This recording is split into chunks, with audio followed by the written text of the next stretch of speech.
শখ করে ছেলের সুন্নতে খাতনার অনুষ্ঠান করতে গিয়ে এত এত সমস্যার সম্মুখীন হতে হবে জানা ছিল না।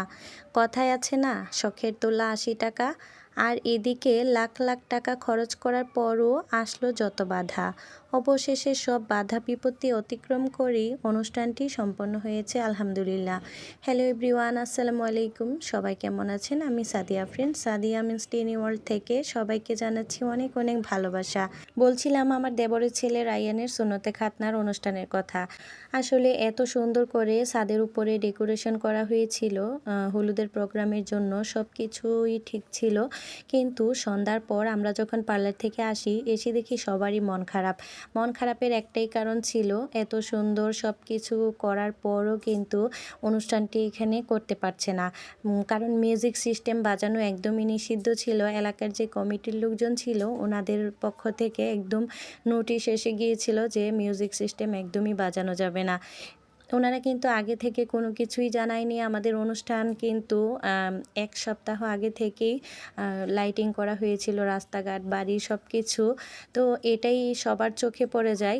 আগে থেকে যদি ওনারা বলতো যে এখানে মিউজিক বাজানো যাবে না, একদম নিষিদ্ধ, তাহলে কিন্তু আমরা আগে থেকেই সেন্টার ভাড়া করতাম। তো আমার দেবর এত কিছু করতে পেরেছে। আর বাসায় অনুষ্ঠানটি করার একমাত্র রিজন ছিল যে বাসায় অনুষ্ঠানটি করলে বাচ্চা কাচ্চা থাকে সবার সাথে, বাচ্চারা যে কোনো সময় রেস্ট নিতে পারবে, ওদের জন্য কোনো প্রবলেম হবে না। আবার আমরাও রিল্যাক্সে থাকতে পারবো। নিজেদের বাড়িতে অনুষ্ঠান হলে একটা আলাদা শান্তি, সেটা সবাই জানে। মানে 10 মিনিটের ডিসিশনে আমার দেবর ইনস্ট্যান্ট একটা সেন্টার ভাড়া করে, সেই যেহেতু সেন্টারটা একটু ছোট ছিল তারপরও যে পেয়েছে আলহামদুলিল্লাহ। তো 10:30টার দিকে আমরা সবাই কিন্তু সেন্টারে চলে আসি, যে যেভাবে পারছি, কেউ হেঁটে আসছি, কেউ রিক্সায় আসছি। তো একদম মিছিলের মতো করে সবাই, যত অতিথি ছিল, আমরা যারা ছাদে ছিলাম সবাই কিন্তু একদম সেন্টারে চলে আসছি। তো এখানে সবাই মিলে আনন্দ করছিল, লাইভ সং হচ্ছিল। আসলে এখানে সিঙ্গারও এসেছিল ২-৩ জনের মতো। তো সবাই এখানে লাইভ সং করেছে। আর পাশে থেকে সবাই তো নাচানাচি লাফালাফি করছিল। 10 মিনিটের ডিসিশনে হলেও সেন্টারটা ছোট হলেও কিন্তু খুবই ভালো হয়েছে। মানে অনুষ্ঠানটা নষ্ট হতে দেয় নাই, সব মিলিয়ে খুবই ভালো হয়েছে। আর এই দিক থেকে রায়ানও কিন্তু গান গেয়েছিল, আমি সেটার ক্লিপস নিতে পারিনি। এখানে আমার মেয়ে তো উঠে নাচানাচি শুরু করে দিয়েছে। তো মিউজিক দিতে পারছি না, কারণ মিউজিক দিলেই কপিরাইট খেয়ে যাব। লাইভ সং শেষ হওয়ার পরপরই কিন্তু নুসাইবা আগে নাচানাচি শুরু করে দিয়েছে। তারপরে এক এক করে সবাই কিন্তু মোটামুটি নাচানাচি করবে স্টেজে উঠে। এখন নুসাইবার কাকিমাও কিন্তু ওর সাথে জয়েন হয়ে গিয়েছে। তো ওরা দুইজন খুব সুন্দর নাচানাচি করছিল, পাশে থেকে বাচ্চাগুলোও একটু ডিস্টার্ব করছিল। সুরমার নাচ সবসময় কিন্তু খুব সুন্দর হয়। সুরমা হচ্ছে আমার যা, এটা হচ্ছে ছেলের মা।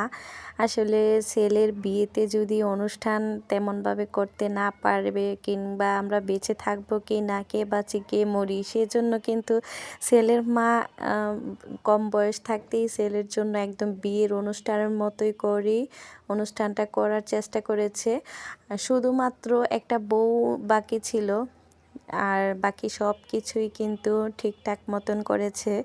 আসলে সুরমা হচ্ছে পুরান ঢাকার মেয়ে, তো পুরান ঢাকায়রা তো একটু বেশি অনুষ্ঠান জাঁকজমক এগুলো পছন্দ করে। ওই সব রিচুয়ালস কিন্তু পুরান ঢাকার নিয়মেই করার চেষ্টা করেছে। ছেলেকে দিয়ে যত রকমের শখ পূরণ করার দরকার ছিল সব শখই কিন্তু তারা পূরণ করেছে। আলহামদুলিল্লাহ, আলহামদুলিল্লাহ সব কিছুর জন্য। আর ভিডিওর প্রথমে বলেছিলাম যে এত এত বাধা বিপত্তি আসবে, সেটা জানা ছিল না। আসলে বাধা বিপত্তির কথা যদি বলতে চাই তাহলে বলার আর শেষ হবে না। সকালবেলা একদম ভোর সকালে কিন্তু সুরমার হাজব্যান্ড মানে আমার দেবর অসুস্থ হয়ে পড়ে হঠাৎ করেই। তারপর মানে কিছুক্ষণ পর সুস্থ হয়েও যায় ইনশাল্লাহ। তারপর কিন্তু দুপুরবেলা যখন রং খেলে তখন সুরমার বোনের মেয়ে আবার মাথা ঘুরে অজ্ঞান হয়ে যায়। তারপর ওকে আবার নিচে নিয়ে ঠিকঠাক করে কিছুক্ষণের মধ্যে ও ঠিক হয়ে যায়।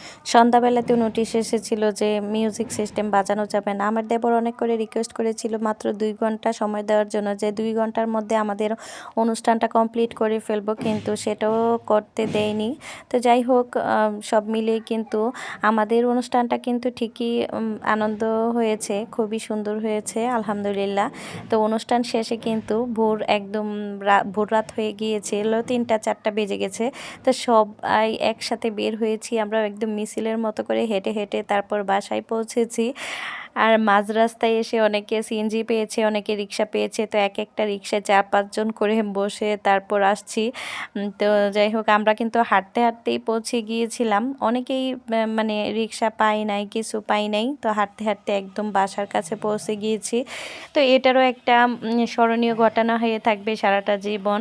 তো আজকের মতো বিদায় নিচ্ছি। পরবর্তী ভিডিওতে আমি দেখাবো অনুষ্ঠানের সব রিচুয়ালস একদম শুরু থেকে শেষ পর্যন্ত। সে পর্যন্ত চোখ রাখুন আমার পেজে। আর আমার ভিডিওটা ভালো লাগলে অবশ্যই একটা লাইক দিয়ে পাশে থাকবেন। আল্লাহ হাফেজ।